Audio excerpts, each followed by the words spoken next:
On dirait bien qu'elle a compris. Compris pourquoi cet homme court, pourquoi cette femme plie bagage, pourquoi celui-ci sourit de bonheur et pourquoi celle-ci s'en va encore fleurir cette tombe. La réponse à toutes ces questions se trouve peut-être bien là, dans cette pièce, et il se pourrait qu'elle lui apparaisse désormais comme une évidence. Et si on veut que ça soit aussi une évidence pour nous, il va falloir qu'on fasse un petit voyage. Ok, il y a des sujets qui me passionnent, voire me fascinent. Des sujets auxquels je pense tellement qu'ils suscitent en moi un réel sentiment de bonheur. Et, dans le même temps, une certaine peur. Parmi eux, il y a lui, l'amour. L'amour qu'un humain a envers sa sœur, son frère, envers sa fille, son fils, envers la personne dont il est amoureux ou envers son ami. L'amour porté aussi aux parents, aux grands-parents, aux oncles et aux tantes, aux cousins, bref, l'amour en majuscule, celui d'un humain porté à un autre. Ils ne se ressentent et ne se vivent pas de la même façon, ça on est d'accord, mais quelque chose les réunit. Bon, l'amour, cette espèce de force d'attraction, de puissance à la fois abstraite et pourtant ultra palpable. Il y a particulièrement deux de ces aspects qui m'intéressent, l'un assez incroyable, l'autre tout à fait absurde. Et j'ai décidé de leur consacrer chacun une vidéo.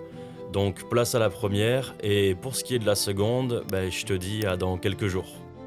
Ah oui, je compte pas te faire ici une sorte d'historique de l'amour, qui, au moins sous une forme d'attachement affectif assez primaire, existait déjà chez nos ancêtres de la préhistoire.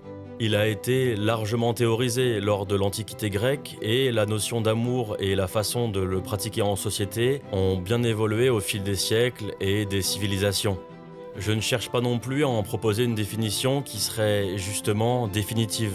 On a en chacun d'entre nous une définition propre de l'amour parce que il se ressent, il se vit, il fait du bien au cœur et au corps, il fait du mal au ventre et à la tête, ou inversement. Quoi qu'il en soit, il se ressent. Et ta façon à toi de le ressentir est à elle seule une définition tout entière de ce qu'est l'amour. Donc non, ici rien de définitif, mais plutôt un petit voyage aux côtés de cette chose puissante qu'est l'amour pour observer l'un de ses fragments les plus fascinants. Sa capacité à transcender toutes les limites, à nous faire dépasser toutes les frontières, spatiales, sociales, psychiques, économiques, physiques ou rationnelles. T'en fais pas, tout va s'éclaircir au fur et à mesure de notre avancée. Et ça tombe bien, parce qu'il y a un film en particulier qui peut nous aider à faire ce voyage.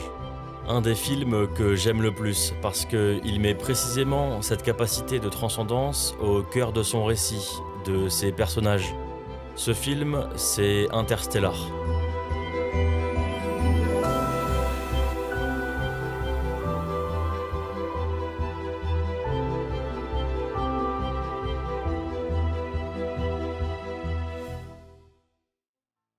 Derrière son costume de blockbuster de science-fiction, Interstellar, il a quelque chose de profondément universel, parce qu'il pousse cette puissance de l'amour loin, vraiment loin, à tel point qu'elle pourrait apporter des éléments de réponse aux plus grands mystères de l'humanité. Pour ce point-là, t'inquiète, si le voyage se passe bien, on va finir par y arriver. Oui, dans Interstellar, tout n'est pas absolument cohérent sur le plan scientifique. Les frères Nolan ont beau avoir été accompagnés par le prix Nobel de physique Kip Thorne pour écrire le scénario, certaines zones d'ombre demeurent encore. Ok, mais c'est pas ça qui compte vraiment. Comme avec l'amour, ce qui compte, c'est de ressentir. Et ce film, il existe tellement de façons de le ressentir. Bref, on y va. Je te propose de t'installer, voilà, et de décoller avec moi pour explorer cette capacité dont l'amour a le secret. Bon, faut bien commencer quelque part.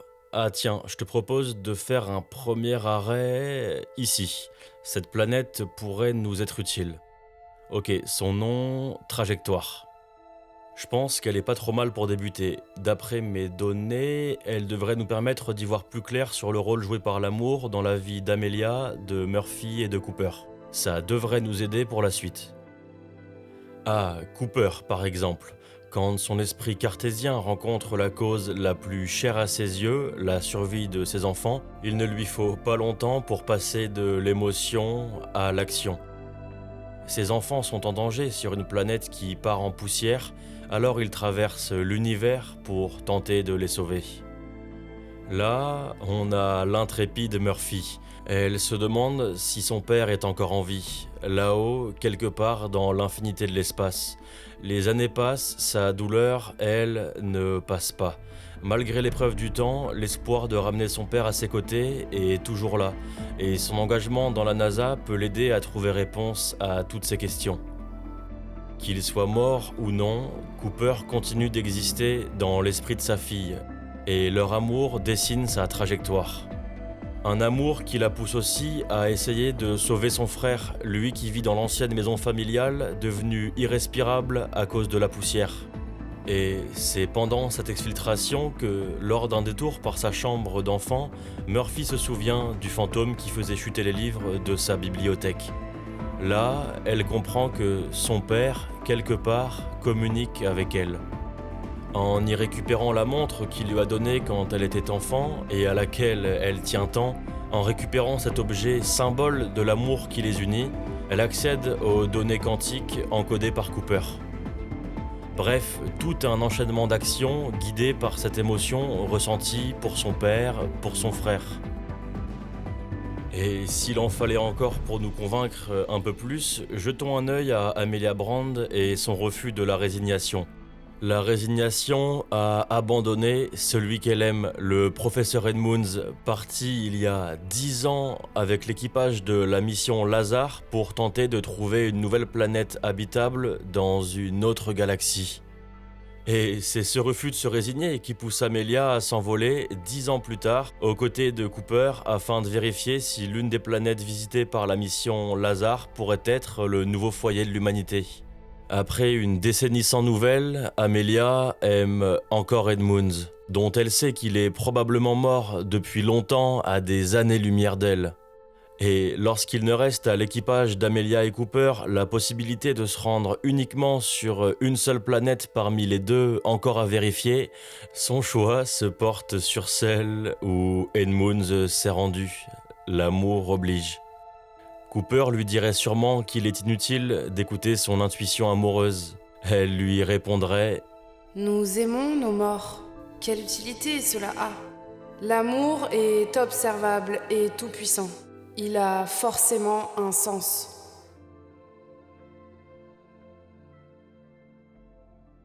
Ok, bon, on a bien fait de se rendre ici. Cooper, Murphy et Brand suivent une trajectoire qui est dessinée par la main de l'amour. Un amour qui est partout dans ce récit, qui guide les personnages et leur fait dépasser des frontières physiques et immatérielles.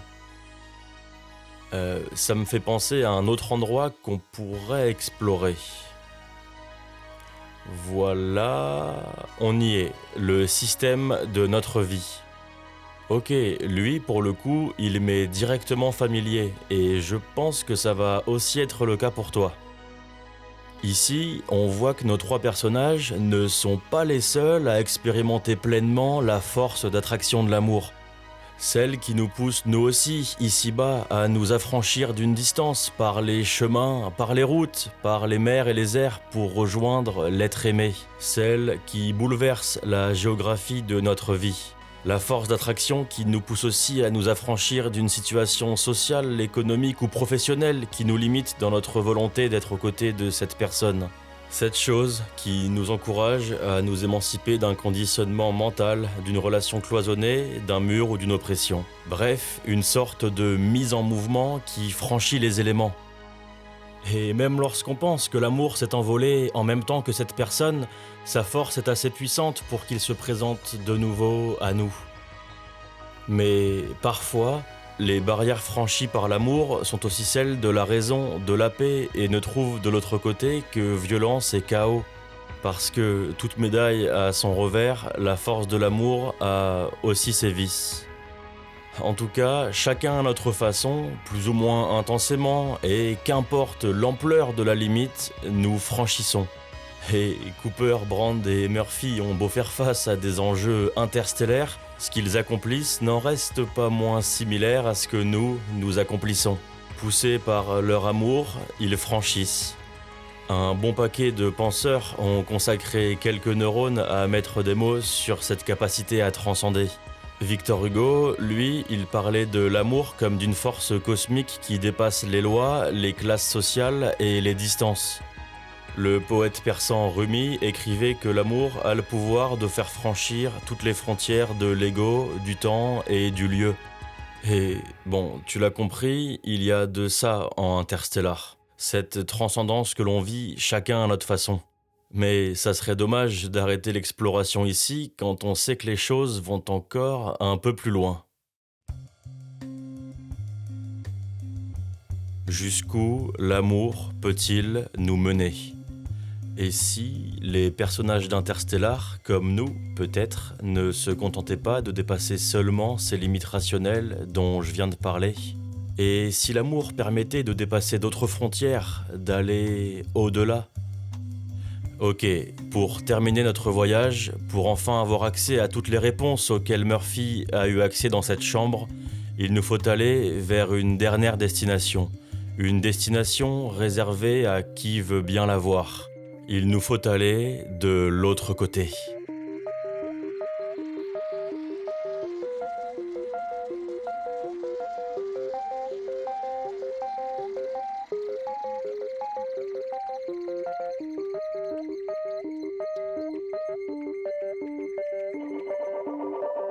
Christopher et Jonathan Nolan auraient pu écrire ça, mais ces deux lectures de l'amour ne sont pas d'eux. Elles proviennent des philosophes Simone Weil et Platon. Les frères Nolan, eux, ont plutôt préféré les mettre en images. Et tant mieux, parce que ça va nous aider à atteindre l'autre côté. Mais pour y aller, on doit mettre un truc au clair. Quand on voit le film, on pourrait croire que les cinéastes ont ignoré une réalité scientifique qui semble faire consensus. Rien ni personne ne peut survivre à un trou noir. Et pourtant, on voit que Cooper entre dans ce trou noir appelé Gargantua. Il survit, s'éjecte et atteint la singularité au centre de ce trou noir. Cooper y découvre le Tesseract, cet étrange espace où le temps a une dimension physique. C'est là qu'il récupère les données quantiques pour les transmettre à Murphy. Donc, si on résume, Nolan se serait débarrassé de cette réalité scientifique qui voudrait que Cooper meure lorsqu'il entre dans le trou noir ? Chacun pense ce qu'il veut. Moi, j'aime cette idée-là, celle qui nous mène de l'autre côté. Nolan a respecté la science. Cooper meurt bel et bien lorsqu'il entre dans le trou noir. Et à partir de ce moment-là, les cinéastes poussent encore un peu plus loin la puissance de l'amour et sa capacité à transcender les limites. Toutes les limites, même celles qui constituent l'ultime état de l'être vivant, la mort. Il y a pas mal d'éléments du film qui appuient cette interprétation, comme la théorie de la lumière blanche au bout du tunnel, représentée par la forme cylindrique de la station et son intense lumière, ou comme cette scène où Cooper retrouve Murphy et dans laquelle les gens autour de lui ne le considèrent pas. Et puis, il y a encore d'autres détails que je vais pas te lister ici, mais qui laissent penser que, ouais, Cooper serait peut-être bien mort. Et d'ailleurs, une autre théorie avance même que Cooper serait mort dès le début du film, lors du crash dont il est en train de rêver, et que tout ce que l'on voit après serait son chemin vers l'au-delà. Bref, peu importe. Moi, je préfère me poser sur le sens de tout ça. Cooper serait donc mort. Et pourtant, les livres tombent, la poussière parle, les aiguilles bougent et Murphy reçoit les données quantiques qui lui permettent de résoudre l'équation. Elle comprend ce qui se joue là, quelque part de l'autre côté de cette bibliothèque. Et Cooper, lui, il comprend que depuis cet étrange endroit, il peut communiquer avec sa fille. L'une du côté de la vie, l'autre du côté de la mort. Le lien qui les unit n'est pas coupé. Et ce qu'on voit à l'écran propose un élément de réponse au grand mystère de l'humanité, ce qu'il y a ou non après la mort. Parce que le film accorderait à l'amour le pouvoir de dépasser cette limite, de fendre en deux l'espace et le temps. Cooper avait promis à Murphy de revenir auprès d'elle. Mais peut-être fallait-il comprendre cette promesse comme étant celle d'un amour inconditionnel qui permet à Cooper d'être auprès de sa fille de quelque façon que ce soit, même depuis l'autre côté, même depuis la mort. Ce même amour inconditionnel qui permet à Murphy de ressentir la présence de son père. Enfin, quoi qu'il en soit, devant notre écran, en ayant cette lecture de l'amour et du film, il y a l'idée que l'amour n'irait pas que dans un sens, celui des vivants vers leurs disparus, celui que l'on connaît tous à un moment dans notre vie, mais qu'il irait aussi dans l'autre sens, celui qui permettrait aux disparus de veiller d'une certaine façon sur l'être aimé toujours en vie. Comme si Interstellar proposait d'ajouter un horizon à la fatalité de la mort, un champ des possibles, comme s'il proposait de considérer l'amour à tel point qu'il pourrait se matérialiser, se manifester d'où qu'il soit. Quel que soit le moyen ou le support, ce qui compterait ici, ce serait de ressentir. Une croyance, un signe, une bonne étoile, un fantôme, qu'importe. L'amour est là. La mort n'arrête pas l'amour. Bon, on arrive au bout de ce petit voyage. Un voyage à travers les trajectoires de nos trois personnages, à travers aussi des instants de notre vie, peut-être, et à travers cet espace nébuleux, l'autre côté. Un espace profondément intime à chacun, où aucune réponse n'est bonne ni mauvaise, où la fatalité, comme la continuité, ont leur place. En tout cas, ben ouais, l'amour, quel qu'il soit, c'est quand même un truc de dingue. Je sais plus trop comment le dire autrement en fait. Dingue comme son incroyable force d'attraction qui nous fait faire un tas de choses tout au long de notre vie sans même que l'on y pense. Jusqu'au moment où on se pose un instant et où tout devient une évidence. Et pour ceux qui, un peu comme moi, quelque part au fond d'eux, ont le sentiment que cette étrange chose qu'est l'amour survit aux épreuves du temps et de la vie, qu'il a le pouvoir de transcender l'ultime limite, cette pensée conforte, oblige, rassure. Elle rassure face à la perte, face au deuil, face à la peur de voir l'autre disparaître un jour. Parce que ce jour arrive toujours. Cette pensée, elle s'anime plus ou moins intensément à différents moments de nos vies. Et parfois, comme Murphy, de l'autre côté de la bibliothèque, il ne suffit que d'un signe pour y croire.